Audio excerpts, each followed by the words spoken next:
சாலையோர வியாபாரிகளுக்கு நிதியளிக்கும் வகையாக ஆத்மா நிர்பார் நிதி என்ற திட்டத்தை மத்திய அரசு அறிவித்துள்ளது. இந்த திட்டத்தின் மூலமாக எந்த ஒரு பிணையும் இல்லாமல் ஒரு வருடத்திற்கு குறைந்த வட்டி விகிதத்தில் கடன் தொகையை பெற்றுக் கொள்ளலாம். இந்நிலையில் சுபநிதி பயனாளிகள் திட்டம் குறித்த புதிய தகவல் ஒன்றை வெளியிட்டுள்ளது. கொரோனா சமயத்தில் பலரும் நிதி நெருக்கடியில் தவித்து வந்த நிலையில் சிறு வணிகர்கள், தினக்கூலிகள் மற்றும் சாலையோர வியாபாரிகளுக்கான சுபநிதி திட்டத்தை அரசு அறிமுகப்படுத்தியது. இந்த திட்டத்தின் மூலம் பிணை இல்லாத கடனை பெற்றுக்கொள்ள மத்திய அரசு வழிவகை செய்தது. கோவிட் தொற்றால் முடங்கிய சிறு தொழில் வியாபாரத்தை சீராக்குவதற்காக இந்த திட்டத்தை அரசு கொண்டு வந்தது.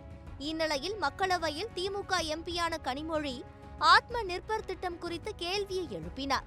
இந்த திட்டத்தில் தமிழ்நாட்டை சார்ந்த பயனாளிகள் எத்தனை பேர்? திட்டம் துவக்கப்பட்டதிலிருந்து அரசு ஒதுக்கிய நிதியின் விவரங்கள் மாநில யூனியன் பிரதேச வாரியாக என்ன?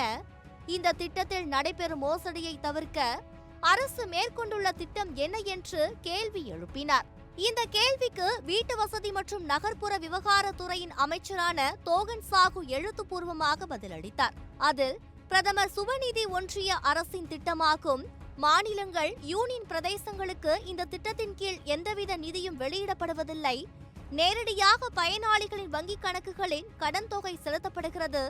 பிரதமர் சுபநிதி திட்டத்தின் கீழ் பலனடைந்தவர்களின் எண்ணிக்கை ஜனவரி 30, 2025 நிலவரப்படி 68.02 லட்சம் ஆகும். இவர்களில் தமிழ்நாட்டில் 3.99 லட்சம் பேர். தமிழ்நாட்டில் அதிகபட்சமாக சென்னை மாவட்டத்தில் 1,429 பயனாளிகளுக்கு கடன் வழங்கப்பட்டுள்ளது.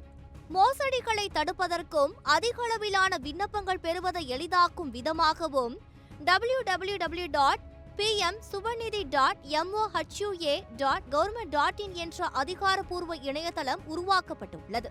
மேலும் கடன் வழங்கும் நிறுவனங்கள் விண்ணப்பங்களை ஆய்வு செய்து அனுப்புகின்றன. இந்த திட்டத்தின் மூலம் பிணையில்லாமல் பயனாளிகள் 5,000 வரை கடன் பெறலாம்.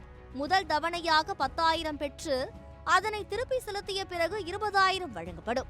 இதனை அடுத்து 3வது தவணையும் பயனாளிகள் பெற்றுக் கொள்ளலாம் என தெரிவிக்கப்பட்டுள்ளது.